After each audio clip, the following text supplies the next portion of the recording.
আসামের কিংবদন্তি গায়ক জুবিন গার্গের মৃত্যু কোনো দুর্ঘটনা নয়, বরং এটি সরাসরি এমন মন্তব্য করলেন প্রদেশটির মুখ্যমন্ত্রী হিমন্ত বিশ্ব শর্মা। তিনি আরও জানান, হত্যার সঙ্গে 4 থেকে 5 জনের সম্পৃক্ততা রয়েছে এবং এদের মধ্যে একজনই জুবিনকে হত্যা করেছে, অন্যরা তাকে সহযোগিতা করেছে। এই ঘটনায় আসাম পুলিশের বিশেষ তদন্ত দল দায়িত্ব নিয়েছে এবং গৌহাটি হাইকোর্টের বিচারপতি সৌমিত্র সাইকারের নেতৃত্বে একটি বিচার বিভাগীয় তদন্ত কমিশনও গঠন করা হয়েছে।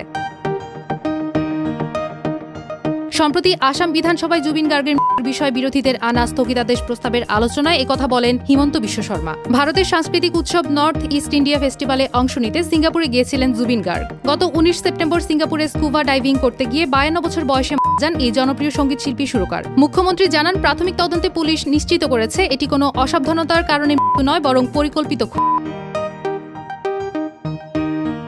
মামলার তদন্তে রাজ্য জুড়ে 60টিরও বেশি মামলা দায়ের করা হয়েছে। অভিযুক্তদের মধ্যে আছেন নর্থ ইস্ট ইন্ডিয়া ফেস্টিভ্যালের আয়োজক শ্যাম কানু মহন্ত, গার্গের ব্যবস্থাপক সিদ্ধার্থ শর্মা, ব্যান্ডের 2 সদস্য শেখর জ্যোতি গোস্বামী ও অমৃত প্রভা মহন্ত এবং গার্গের চাচাতো ভাই সন্দীপন গার্গ। পাশাপাশি ব্যক্তিগত নিরাপত্তাকর্মী নন্দেশ্বর বরা ও প্রবীণ বৈশ্যকেও গ্রেফতার করা হয়েছে।